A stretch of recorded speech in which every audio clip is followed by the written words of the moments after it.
A lot of people that live in the city eventually wind up going the opposite. They wind up going to like a fucking house in the country. I'm dying to That's get what out. I have, yeah. It's funny. I feel like when I grew up in Whitman, small town, and I was obsessed with Springsteen. Like, get out of this town, born to run, and I did it. And now I still listen to Springsteen and still get moved. But now it's like I got to get a home with grass and see the stars. It's like the same motivation, but before it was to go to the city.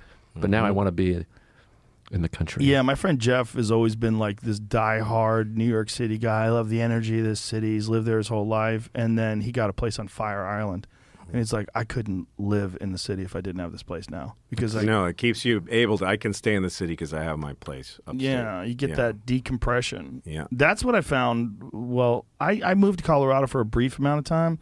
In like 2009, I lived in Gold Hill, which is like 3,000 feet above Boulder. Like I went full out, 148 acres, like log house, the whole deal. But my wife got pregnant, and you can't, like, if you are a person who lives at sea level and you go to 8,000 feet and you're pregnant, it's like you have the flu every day. Yeah. It was horrible. Yeah. Like she was wrecked. And then we went back to LA for a few days, and she was normal.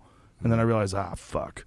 And so we had to bail. Can't do it. Yeah, it was rough. Well, it was good But parenting. man, living up there was fucking magical. It was like everything just went. Well, human animals we're part of the earth. Yeah. It's our home, and cities are not natural. Right. You don't see it's man-made lighting. As soon as it gets dark, it's man-made lighting everywhere, and you have to turn off the lights to find darkness. You don't have this thing of like, there's certain parts of the day where the breeze comes. Like if you live anywhere on a coast, there's a sea breeze, and then there's the hot part of the day, and there's you're watching the grass go green and then gray. You're watching the trees die. It's part of it tells you your brain how life works. I think it makes you less afraid of dying, that you watch everything die and renew every year, and you get a sense of what speed you're actually supposed to be running at. Because the city life and also the online life and the phone life is overworking everybody's brains and their systems. People are texting right before bedtime, and it's just.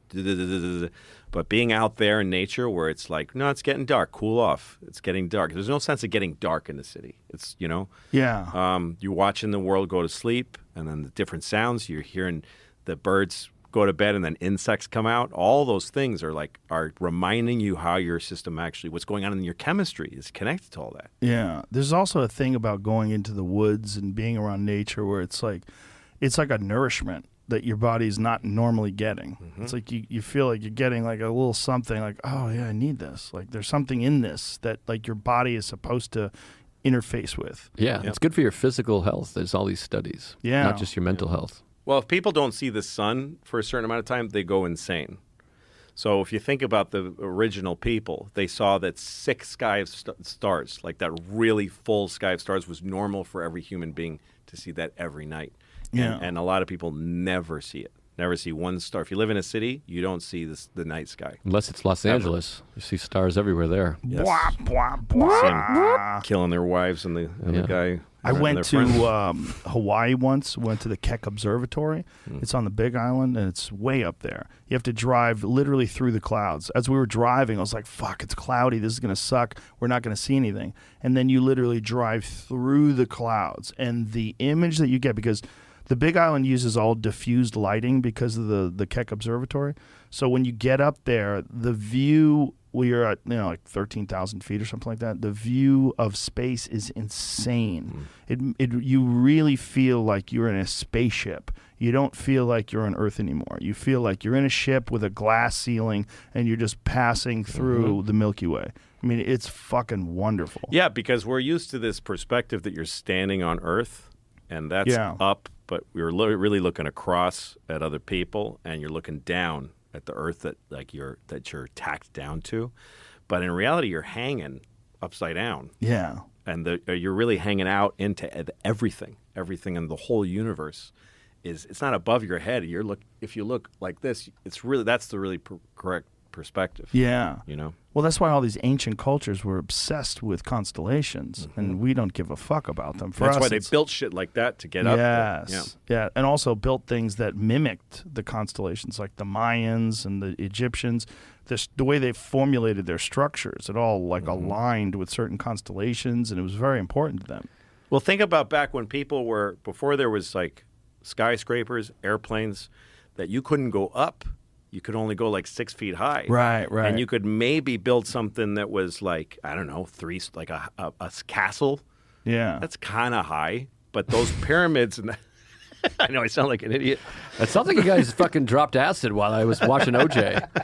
It just got wacky in here. There was hills, there's mountains, right? Yes. Mountains are high. Yeah, no, mountain they're high, and you don't have like a drop, or you're not really seeing. you know. Right. And also, unless you lived in the mountains, then that became normal. Right. But the ability to go, let's go way the fuck up there and see from up there and feel like where is the sky start? Yeah.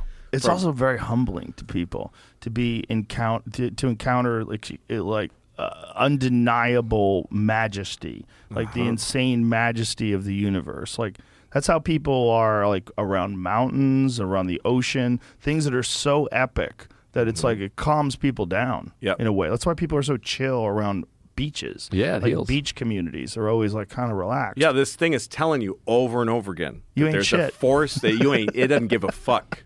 It doesn't Yeah. give a fuck. You're a speck, and there's this force, this incredible force. When waves get high, Yeah. you're just watching them crash, and it's just telling you without you even thinking about it intellectually. Fuck. Okay, I get it. Put it in So, perspective. If you yeah. think you are very, very important, and then you're on a mountain, you're like, oh, I'm not important at all. No, This no. means nothing. I'm No, just and nature's brutal. Yeah.